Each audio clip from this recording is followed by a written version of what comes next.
নবী বলছেন, আল্লাহ আমি গরিবের সাথে বাঁচতে চাই, আমি গরিবের সাথে মরতে চাই, আমি গরিবের সাথে হাসরের ময়দানে দাঁড়াইতে চাই।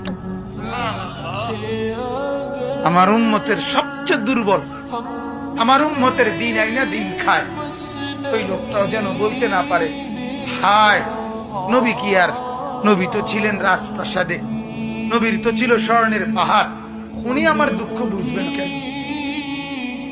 কথা বুঝেন নাই? উনি কেমনে বুঝবেন? আমরা অনেক সময় কথা কই না, আপনি আমার দুঃখ বুঝবেন কেমনে? আপনি থাকেন সুখের রাজপ্রাসাদে, আপনি বুঝবেন কেমনে দিন মজুরের কষ্ট কি? আল্লাহর নবী বলেন, না উম্মত, আমি পেটে পাথর বাঁধছি 14 দিন, আমার কোন উম্মত কোনদিন বাঁধো নাই। উম্মত আমার 3 মাস ঘরে আগুন জ্বলে নাই, 3 মাস চুলায় আগুন জ্বলে নাই, কাজে আমার কোন উম্মত কিয়ামত পর্যন্ত এর চাইতে বেশি অভাবের অভিযোগ আমার উপরে করতে পারবা না, আমি তার চাইতে বেশি কষ্টে পার করে গেছি।